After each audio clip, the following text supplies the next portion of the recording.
शेतकरी बंधूंनो नमस्कार.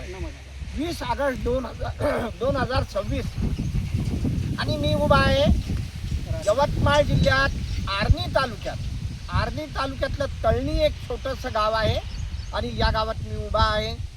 माझे एक शेतकरी बांधव आहेत. पंढरीनाथ सोयाबीन सांगितलं होतं मी शेतकऱ्यांना आणि महाराष्ट्रातल्या कानाकोपऱ्यातल्या शेतकऱ्यांनी एक विश्वास ठेवला. पंढरीनाथ सोयाबीन साहेबांनी सांगितलेलं आहे आणि आपल्याला ती पेरणी करायची.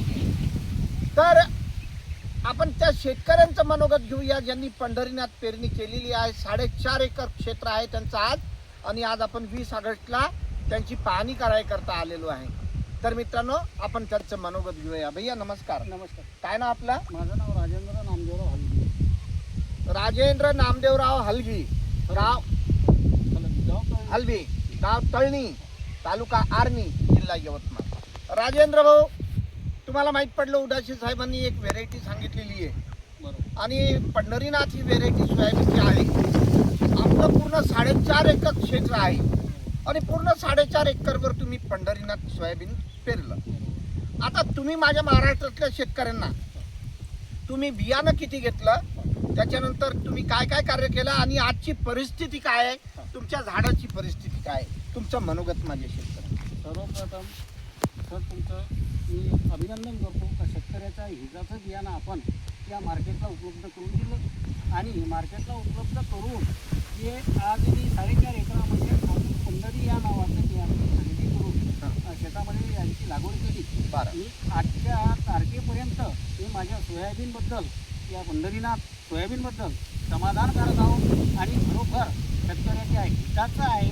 आणि सर्व शेतकऱ्यांना मी विनंती करतो यापुढेही उदासी तंत्र याचा जर वापर जर आपण सर्व शेतकऱ्यांनी व्यवस्थितरित्या जर केला तर खरोखर शेतकरी हा मागं येणार नाही, निश्चित मागं येणार नाही आणि शेतकऱ्याला एक दिलासा असा मिळेल का त्याच्या घरामध्ये सुख समाधान शांती सर्व गोष्टी व्यवस्थित लाभेल. आता मला हे सांगा, या सोयाबीनला जो माल लागलेला आहे हो राजेंद्र भाऊ, हो सर, शेंड्यापासून बुडापासून तर शेंड्यापर्यंत माल लागलेला हा माल दाखवा. आणि विशेषतः म्हणजे सर मी माझ्या शेतीला एक दाणा सुद्धा खताची मात्रा दिलेली नाही. आता हे वैशिष्ट्य की अजून आपण एक दाणाही खत दिलेलं नाही, फक्त उदासी तंत्राच्या फवारण्यावर परंतु इतका भरगच्च माल लागलेला आहे. हो सर. बरं, आता ठोकर माल होत आहे, शेंगा सुद्धा चांगल्या बनत आहेत. बिलकुल अगदी 3 दाण्याची शेंग आहे सर. हां, तर मला हे सांगा की तुम्हाला जे उदासी तंत्र वापरलंय तुम्ही त्याच्यात तुम्ही समाधानी आहात? समाधान आहे. बरं, समाधान आहे. शेतकऱ्यांना मी एवढं सांगू इच्छितो का यापुढे उदासी तंत्र जे आहे आणि जे काही या तंत्रज्ञानाने जे काही आपल्या शेतकऱ्यासाठी काही कपाशीचं बियाणे असो, सोयाबीनचे बियाणे असो, खरोखर 100% माझ्या मतानुसार शेतकऱ्यांनी तर घ्यायला लागते.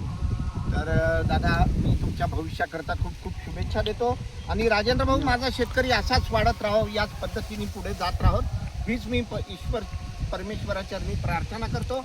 आज तुमच्या इथे आलो, तुमचं सोयाबीन पाहिलं, पीक पाहिलं, खत न टाकता इतकं सुंदर पीक आपण बनवलेलं आहे, फक्त फवारण्या केलेल्या आहेत आणि आज आपल्याला माहीत पडलेलं आहे की कमीत कमी आपण 16 क्विंटलपर्यंत एकरी उतारा नक्की घेणार हे मला कळालेलं आहे. आणि याच्यात आपली एक शेवटची फवारणी राहिलेली आहे. ती फवारणी केल्यानंतर पुन्हा आपल्याला एकरी 2 क्विंटल, 2.5 क्विंटल, 3 क्विंटलची वाढ होणारच आहे. तर निश्चित आपण प्रयत्न करू. पण आज तुमचं पूर्ण 4.5 एकरचं क्षेत्र जे पाहिलं तो दादा असं पूर्ण फिरवून दाखवा. तर आज खूप आनंद होत आहे, मनाला समाधान होत आहे की मी जे कार्य करतो परमेश्वराने मला जी बुद्धी आणि शक्ती दिली तर खरोखर शेतकऱ्याचं त्याच्यात कल्याण होईल असं मला वाटत आहे. तर आपलं खूप खूप अभिनंदन आणि भविष्याकरता खूप खूप शुभेच्छा. धन्यवाद.